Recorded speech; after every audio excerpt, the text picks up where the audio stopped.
On connaît tous énormément d'artistes qui ont marqué le cours de l'histoire par leur énorme talent ou leur personnalité atypique. Souvent, on connaît une partie de leur vie, une partie de leur histoire personnelle, mais ce qu'on connaît un peu moins, ce sont les anecdotes cachées de leur vie, que l'on oublie avec le temps, que l'on cherche à dissimuler, voire à faire taire quand il s'agit de petits détails sombres, voire de gros détails sombres. J'ai décidé aujourd'hui de vous parler des aspects méconnus de la vie de 3 célèbres artistes. Donc aujourd'hui ce sera des peintres, à savoir Salvador Dali, Pablo Picasso et Vincent Van Gogh. Et donc si ce format vous plaît, on pourra s'intéresser aussi à plein d'autres personnalités. Je compte sur vous pour me dire lesquelles en commentaire. On va commencer avec le célèbre Pablo Picasso. De son vrai nom, Pablo Diego José Francisco de Paula Juan Nepomuceno María de los Remedios Crispin Cipriano de la Santísima Trinidad Ruiz y Picasso, il naît en Espagne, à Malaga, mais il passe la majeure partie de sa vie en France. Il est reconnu dans le milieu artistique car il a utilisé énormément de supports pour son travail, donc on apprécie énormément sa polyvalence. Il a produit près de 50 000 œuvres, dont des tableaux, des sculptures, des céramiques, des dessins, des tapisseries, des carnets de croquis, mais aussi des estampes, telles que des gravures et des lithographies. Mais on le connaît surtout pour être le fondateur du cubisme, et surtout car il figure parmi les artistes les plus marquants du XXe siècle, en particulier pour son œuvre Guernica, peinte en 1937, en référence à la guerre civile espagnole sous la dictature de Franco. Pourtant, Picasso n'est pas du tout blanc et l'une des faces cachées de sa vie, c'est sa misogynie. Derrière son immense talent se cache un personnage très peu aimable envers les femmes. En réalité, on peut le dire, il était carrément violent, tant physiquement que sexuellement, notamment avec les femmes qu'il fréquentait. Et tout ça, on le sait grâce à de nombreux témoignages. Par exemple, sa petite fille, Marina Picasso, écrit dans ses mémoires intitulées « Grand-père ». Il les soumettait à sa sexualité animale, les apprivoisait, les ensorcelait, les ingérait et les détruisait sur ses toiles. Après avoir passé de nombreuses nuits à extraire leur essence, une fois qu'elles étaient asséchées, il les délaissait. Il y a aussi l'une de ses dernières compagnes, la peintre Françoise Gillot, dans Vivre avec Picasso, qui a témoigné et qui a dit que Picasso aurait dit « Les femmes sont des machines à souffrir ». Elle racontera dans ce même livre qu'il l'avait un jour surprise en train de pleurer, et au lieu d'aller la consoler, il s'est mis à la peindre, inspiré par sa souffrance, en lui disant « Votre figure est merveilleuse aujourd'hui ». Le moins que l'on puisse dire, c'est qu'il s'est déjà nourri créativement de la violence qu'il inflige à l'une de ses compagnes, puisqu'il a peint toute une série intitulée « La femme qui pleure ». Ces tableaux avaient pour but de représenter Dora Maar en souffrance, qui était une compagne de Picasso qui avait précédé Françoise Gillot. L'autrice Julie Bozac dira à ce propos dans un podcast qui s'appelle « Picasso, séparer l'homme de l'artiste ». En plus d'humilier quotidiennement Dora Maar, Picasso l'a frappée régulièrement, parfois même jusqu'à ce qu'elle perde connaissance. Il a mis cette violence dans son art. La série Femmes qui pleurent représente Dora Maar avec un visage déformé par la douleur et l'angoisse. De plus, on pourra noter ses penchants pour les très jeunes femmes et la grande différence d'âge entre Picasso et ses différentes compagnes. Par exemple, lorsqu'il rencontre en 1926 Marie-Thérèse Walter, qui est une femme importante de sa vie, il a 45 ans et elle en a 17. De même, il avait avec Françoise Gillot, que j'ai évoqué tout à l'heure, 40 ans d'écart. D'ailleurs, sachez que 2 de ses compagnes se sont suicidées quelques années après sa mort, c'est le cas de Marie-Thérèse Walter et de Jacqueline Roch, qui était sa seconde épouse. D'autres, comme Olga Koklova, sa première épouse, ou encore l'artiste Dora Maar que l'on a évoqué tout à l'heure, ont souffert de dépression liée à sa relation avec lui. Il avait également un fils du nom de Paolo qui est mort lui aussi d'alcoolisme en raison d'une dépression, et son petit-fils, Pablito, s'est aussi suicidé en ingérant de l'eau de Javel. Bon, pour ces 2 derniers, on ne sait pas vraiment si cela a un lien direct avec Picasso, mais j'ai jugé bon de vous apporter cette petite information. À l'heure actuelle, cette face cachée de l'artiste n'est plus niée, mais il y a quand même énormément de monde pour qui l'image du peintre reste intacte.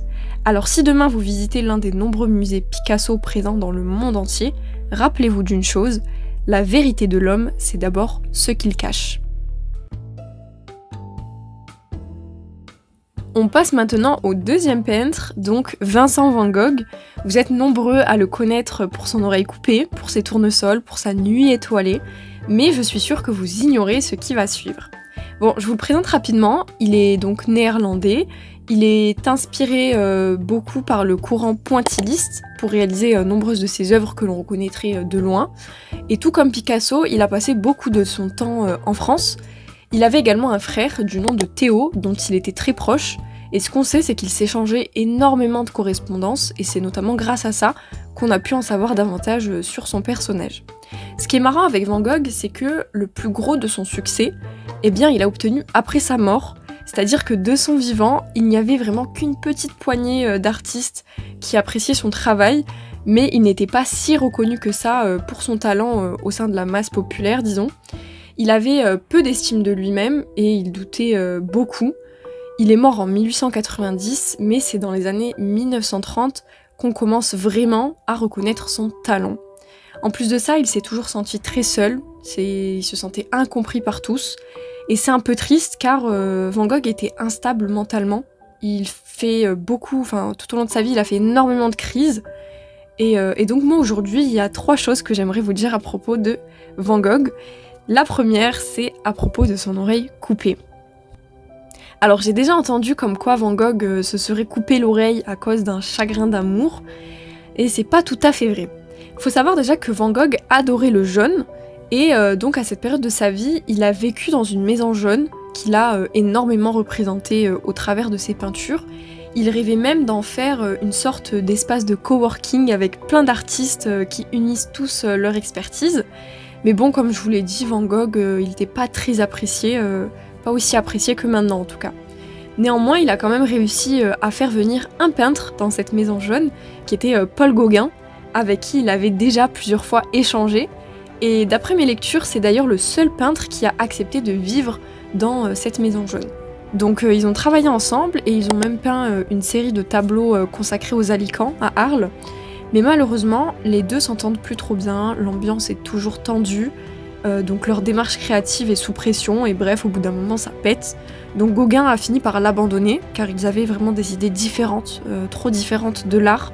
Et ça, Van Gogh, ça l'a énormément touché. Il a été énormément affecté par cet abandon. Il ne supportait pas du tout la solitude en plus de ça. Je vous l'ai dit, il était assez mal mentalement. Et donc c'est pour ça qu'il s'est coupé l'oreille. Donc la théorie classique, et celle dont Gauguin a lui-même témoigné, c'est qu'en fait, durant leur dispute, Gogh a menacé d'un rasoir Paul Gauguin.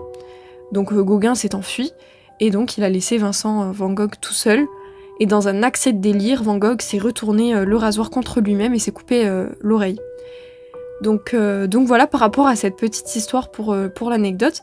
La deuxième chose que je voulais vous dire par rapport à Van Gogh, c'est le contexte dans lequel il a réalisé sa célèbre peinture La Nuit étoilée. Donc après son épisode traumatique de solitude à la maison jaune, comme je vous l'ai dit, il allait dans les champs pour peindre, mais il a commencé à prendre de l'absinthe. Donc l'absinthe, c'est une plante qui entre dans les composants d'un alcool et qui contient un composé psychoactif qui va entraîner des hallucinations.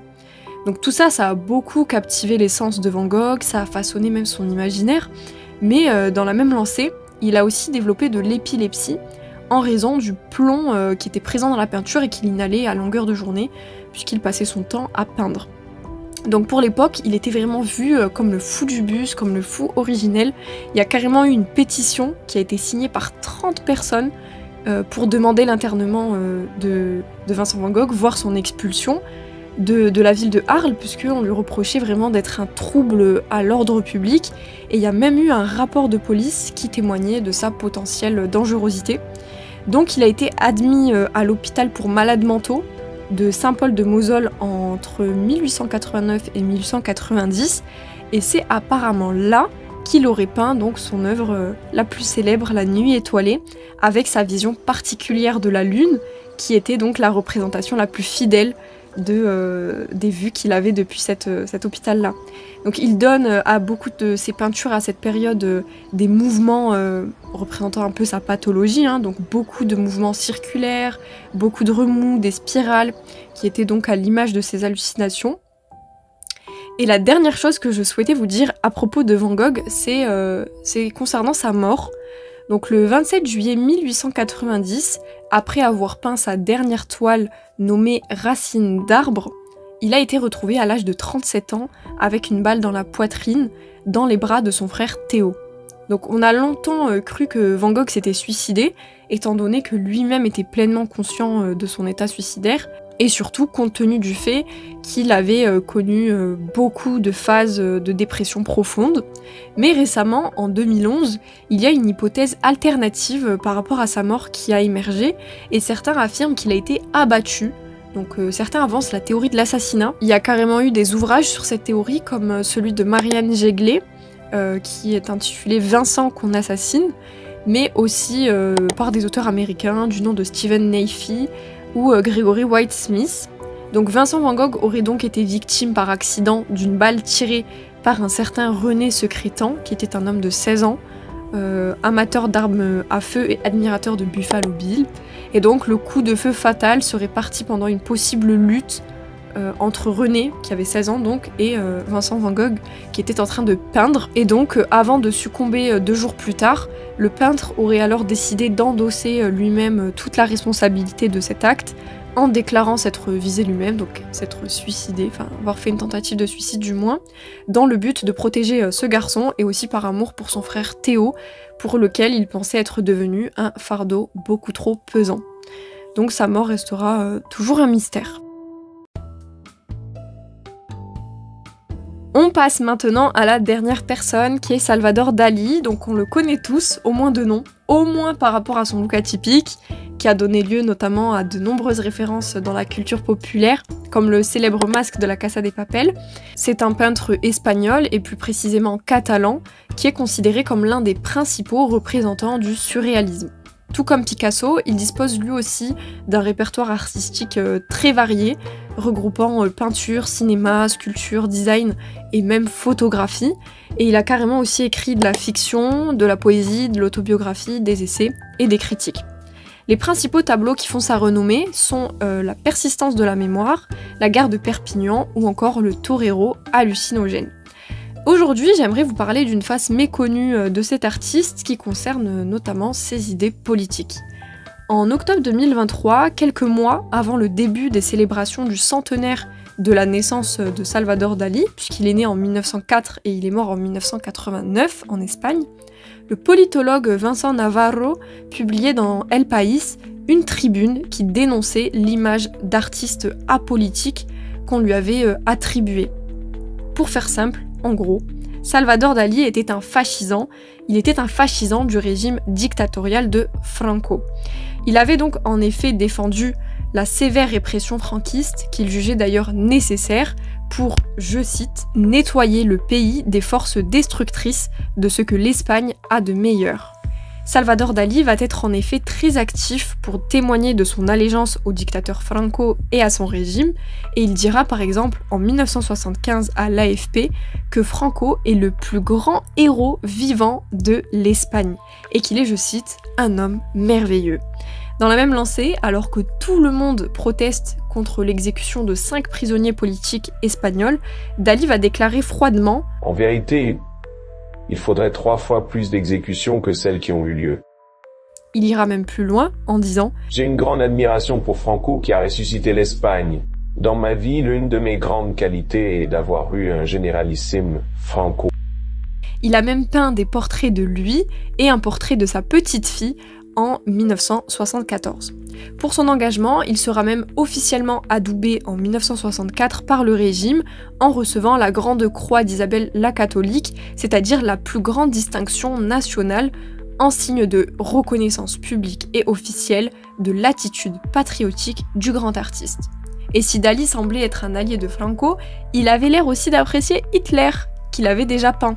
Il qualifiera même en 1971 à la télé française la guerre du très honnête Adolf Hitler comme une œuvre d'art. Pourtant, certains intellectuels maintiennent que cet aspect de la vie de Dali est purement anecdotique, voire un détail secondaire, comme Albert Boadella, qui dira que les éloges de Dali, du franquisme, sont à mettre sur le compte de sa spontanéité compulsive et que son supposé franquisme n'est qu'un fait insignifiant de son existence. Et pour ceux qui sont restés jusqu'à la fin, je vous livre une dernière petite information au sujet de Dali. Elle concerne sa vision sur Van Gogh, vu qu'on en a parlé précédemment. Faut savoir que Dali n'aimait pas du tout Van Gogh, et il dira en 1972 « Van Gogh est la honte de la peinture française et de la peinture universelle. » Voilà, j'en ai fini avec cette vidéo. J'espère vraiment que vous avez appris des choses sur ces 3 artistes. Dites-moi si ce type de contenu peut vous plaire. Je peux en faire par exemple sur des chanteurs, des écrivains, des sportifs, bref, sur ce que vous voulez. Donc n'hésitez pas à me suggérer vos idées. Et d'ailleurs, merci beaucoup pour tous vos retours sur les dernières vidéos que j'ai postées jusqu'à présent. Ça me fait énormément plaisir. Donc voilà. À très vite pour la prochaine vidéo et prenez soin de vous d'ici là.